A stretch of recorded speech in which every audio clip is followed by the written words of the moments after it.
Quando a luz e a sombra se encontram, Isadora sempre foi luz. Não apenas por seu nome suave, mas por aquela essência que fazia qualquer ambiente parecer mais leve quando ela chegava. Na cidade de Santa Helena, ela era conhecida por seu sorriso fácil, seu jeito doce e a paixão por livros e flores. Criada pelo avô, o rígido Dr. Álvaro, um juiz aposentado que todos respeitavam, ela aprendeu desde cedo a acreditar na justiça e no bem. Enquanto isso, seu irmão Bruno era o completo oposto. Sempre curioso pelas sombras que o avô tanto combatera nos tribunais, se enfiou em caminhos perigosos. Isadora sabia que ele estava se perdendo, mas jamais imaginou o quão fundo ele iria afundar. No entanto, naquele final de tarde, enquanto Isadora regava as flores no jardim, sentiu uma estranha inquietação no peito, como se o destino estivesse prestes a mudar o rumo da sua vida para sempre. Mal sabia ela que, do outro lado da cidade, Bruno estava de frente para Leonard, o homem mais temido de Santa Helena. Um líder frio, calculista e agora interessado nela evoca. Já teve aquela sensação estranha de que algo ruim estava prestes a acontecer. Mesmo sem saber o que, me conta nos comentários se já passou por isso. Agora vamos continuar. Leonardo observava Bruno com um olhar calculista sem pressa, como se estivesse lidando com uma peça no tabuleiro de um jogo de xadrez. A proposta era simples.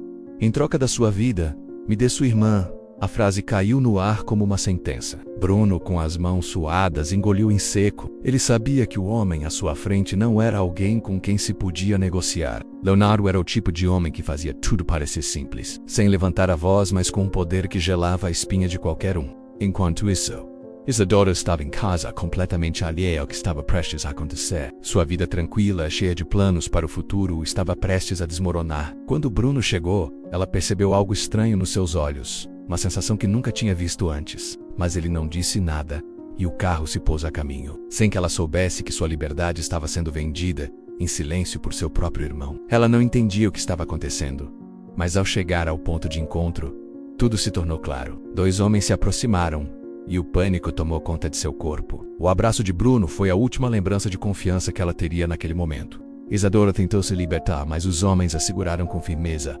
arrastando-a para a casa de Leonardo, onde o luxo e o perigo se misturavam de forma desconcertante. As grandes portas se fecharam atrás dela, e o peso do medo a envolvia, mais pesado do que qualquer algema. Na sala principal, tudo parecia planejado para intimidar. A decoração refinada escondia a crueldade daquele homem que não hesitaria em destruir tudo o que ela amava, apenas para se satisfazer. "Você é mais linda do que eu imaginei", disse Leonardo, aproximando-se dela com um olhar que transbordava desejo e frieza. A violência de suas palavras fez o coração de Isadora disparar, mas, por mais que tentasse, não conseguia fugir. As portas estavam trancadas, as janelas longe demais para alcançá-las. Ela estava cercada, não só fisicamente, mas também pela sensação de que sua vida nunca mais seria a mesma. Mas algo dentro de Isadora ainda resistia. Ela não era só uma prisioneira de seu próprio destino, mas alguém capaz de desafiar a escuridão com a luz que ainda restava em sua alma. "Não me toque", ela sussurrou, mas Leonardo apenas sorriu.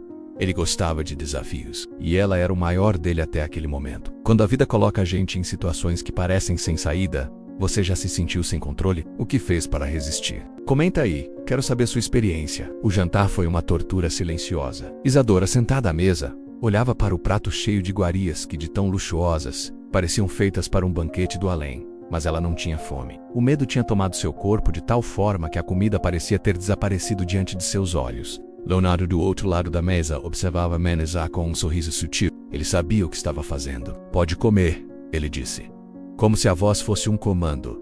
"Não pense que vou te envenenar. Quero você bem acordada essa noite." Isadora não teve escolha. A cada colherada que levava à boca, seu coração acelerava. Não era o gosto da comida que a fazia se engasgar, mas o sentimento de estar sendo vigiada, observada como uma presa prestes a ser devorada. Após o jantar, Leonardo a conduziu para o centro da sala. A música começou a tocar lenta como um sussurro na penumbra. Ele se aproximou, olhos fixos nela, e disse: "Vamos dançar." Era uma oferta, mas também uma ameaça disfarçada. O ambiente parecia sufocar, mas ela não podia escapar. A dança foi lenta, os passos dele eram firmes e controlados, enquanto ela tentava, em vão, manter o mínimo de distância. Ele queria quebrá-la, quebrar sua resistência. E por um instante Isadora sentiu um arrepio de que talvez fosse realmente capaz de se render a esse jogo. Isadora subiu para o quarto, seu corpo ainda tremendo após a dança e o olhar calculista de Leonardo. A porta se fechou atrás dela, mas o silêncio foi mais pesado do que qualquer palavra. O medo a consumia, mas havia algo mais, uma angústia profunda que lhe queimava a alma. O que ela estava fazendo ali?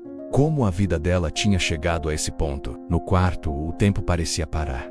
Isadora olhou ao redor. Tudo no ambiente era luxuoso, mas tudo também parecia uma prisão. Não havia janelas abertas, apenas portas trancadas, e ela sabia que, se tentasse fugir, seria punida de alguma forma. Enquanto se preparava para deitar, Leonardo entrou, sem bater, como se fosse natural estar ali. Seus olhos frios a observavam, como se ela fosse uma peça em seu jogo que ele ainda não havia completado. Não tenha medo, ele disse, seu tom suave, mas com um pressentimento sinistro. Eu só quero que você se comporte. Isadora não respondeu. O medo tomava conta de suas palavras, mas havia algo dentro dela que ainda resistia. Sua alma não estava pronta para se entregar ao desespero, e enquanto ela tentava esconder suas emoções, o destino de ambos estava prestes a tomar um rumo ainda mais tortuoso. A noite caiu sobre a mansão de Leonardo, mas Isadora não conseguiu descansar. Cada mínimo som a fazia se sobressaltar. Cada passo, cada movimento parecia ser uma ameaça. Lá fora, os seguranças patrulhavam a área, vigiando cada canto da propriedade como se estivessem prontos para qualquer sinal de fuga. Mas, para Isadora, a verdadeira prisão estava dentro de si mesma. Quando Leonardo saiu pela manhã, deixando-a sozinha com seus pensamentos, a sensação de estar sendo observada nunca a abandonou. Ela sabia que sua vida estava nas mãos daquele homem menos, e o pior era que, a cada dia, ele parecia saber mais sobre ela. O que mais? Ele sabia. Quais segredos de sua vida ele já havia descoberto. E quanto mais ela resistia, mais ele se aproximava, mais ele queria saber. Mas foi quando ela ouviu a conversa dele do outro lado da porta que tudo mudou. Leonardo estava falando com seus capangas sobre o futuro de Isadora. Ela vai ser minha, ele disse, em um tom tranquilo, quase possessivo. E se ela tentar resistir, vou torná-la uma parte do meu mundo. Isadora se encolheu na cama, o coração batendo forte contra o peito. A ideia de ser apenas uma peça no jogo de Leonardo a consumia por dentro. Mas não seria ela a única a jogar aquele jogo. Já se sentiu como se tivesse preso no jogo de alguém, sem saber se teria forças para sair. Como lidou com isso? Compartilhe nos comentários, quero saber como você lidou com algo assim. Uma linha entre a dor e a esperança. O sol já estava baixo quando Leonardo voltou para a mansão, mas ao invés de encontrar Isadora como de costume, encontrou a porta do quarto entreaberta. Ele se aproximou, os passos pesados e calculados, mas parou ao ouvir um som suave vindo de dentro. Ela estava chorando, mas não era o choro de uma mulher que se rendia. Era o choro de alguém que estava começando a perder a esperança. Isadora estava sentada na cama, os olhos vermelhos e inchados, a mente cheia de pensamentos que ela não sabia como processar. Ela não conseguia mais distinguir o que era real do que era apenas sua imaginação correndo solta. Seu corpo estava ali, mas sua mente parecia ter fugido para um lugar distante, onde a dor não a alcançava. Leonardo entrou no quarto sem pedir permissão. Sua presença era imponente, mas ele não fez movimentos bruscos. Ele a observava com uma mistura de curiosidade e possessividade. Você acha que vai me fazer sentir culpa? Ele disse, sua voz baixa, quase tranquila. Você não me conhece, Isadora. Não sabe o que sou capaz de fazer. Mas em vez de se render, Isadora ergueu a cabeça e o encarou com olhos desafiadores. Ela sabia que sua luta estava longe de terminar. E naquele instante, algo dentro dela se acendeu. Talvez fosse uma faísca de esperança, ou talvez fosse a última centelha de resistência. Mas ela não iria se entregar tão facilmente. Enquanto a noite avançava, Leonardo se retirou para o escritório. Do outro lado da porta, Isadora ouviu vozes, discussões abafadas, nomes, lugares, planos que ela não conseguia entender completamente, mas uma palavra chamou sua atenção. Rua dos Ipês. Seu coração disparou. Era onde seu avô morava. Isadora sentiu o sangue gelar. Ela sabia que Leonardo era capaz de tudo. O medo agora não era só por ela, mas por quem ela amava. Ela se aproximou da porta, colando o ouvido na madeira fria, tentando captar cada palavra. Leonardo falava com os homens de confiança, planejando rotas, comentando sobre segurança, reforço de vigilância e sobre o juiz aposentado. Do outro lado da cidade, o Dr. Álvaro também não conseguia dormir. Sentado em sua velha poltrona, olhando para uma foto de Isadora ainda criança, ele sentia que algo estava errado. A ausência de ligações, o celular desligado, o comportamento estranho de Bruno, tudo estava virando uma grande ferida aberta dentro dele. Foi então que o telefone fixo tocou, no meio da madrugada. Ao atender, ouviu a voz trêmula e desesperada de Bruno. Vô, a gente precisa conversar. Eu fiz uma besteira muito grande. O velho juiz largou o telefone no chão. o coração apertado pela culpa e pelo medo. Era o início de uma verdade que ele não estava preparado para ouvir. O velho juiz Álvaro largou o telefone no chão como se o aparelho queimasse em suas mãos. O coração disparava. A respiração estava irregular. Por um instante ele ficou imóvel, encarando o vazio da sala como se o mundo tivesse parado ao seu redor. As palavras de Bruno ecoavam na sua mente. Eu fiz uma besteira muito grande. Sem perder tempo, Álvaro pegou as chaves do carro e saiu em disparada pela Rua dos Ipês, acelerando como há anos não fazia. A chuva fina batia contra o para-brisa, mas ele mal enxergava de tanta ansiedade. Ao chegar na delegacia, deu de cara com Bruno, cabisbaixo, algemado, com o olhar perdido e as lágrimas cortando o rosto. O choque foi inevitável. A raiva veio primeiro. O juiz avançou sobre o neto com um misto de dor e indignação.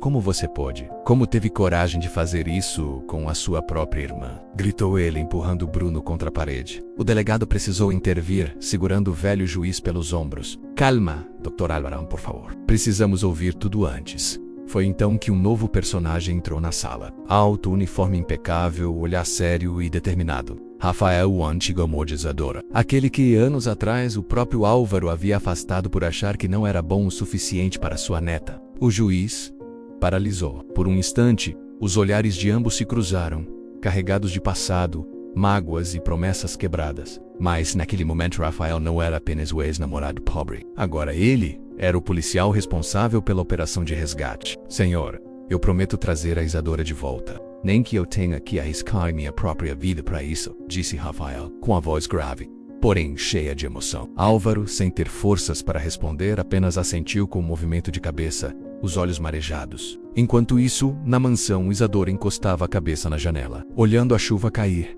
sem saber que naquele exato momento, alguém que a amava estava se preparando para cruzar qualquer limite, só para tirá-la daquele pesadelo. A madrugada seguia fria e silenciosa, mas dentro da sala de operações da delegacia, o clima era de pura tensão. Rafael, com os olhos fixos no mapa da região, traçava as rotas de acesso à mansão de Leonard. Cada detalhe estava sendo analisado, os pontos cegos, os horários de troca de turno dos seguranças, até o número de homens armados que protegiam o local. Essa missão é de alto risco, alertou o delegado. Estamos lidando com um dos homens mais perigosos da cidade. Mas temos um objetivo claro: trazer a Isadora de volta à VA e segura. Enquanto isso, Bruno, com o rosto coberto de lágrimas, prestava seu depoimento completo. Contou como se afundou nas dívidas, como foi até Leonardo e fez o acordo sujo trocando a própria irmã por alguns dias a mais de vida. Cada palavra parecia uma facada no peito de quem ouvia. Do outro lado da cidade, na mansão, Leonardo observava Isadora de longe. Ela dormia de lado na cama, o rosto cansado e pálido, mas ainda assim com uma beleza que o intrigava. Ele não conseguia entender como aquela mulher, mesmo em cativeiro, conseguia manter um olhar de dignidade. Algo dentro dele começava a mudar, mas Leonardo era orgulhoso demais para admitir. No dia seguinte, enquanto Isadora caminhava pela casa, tentando controlar o desespero, ela percebeu um detalhe que nunca havia notado antes.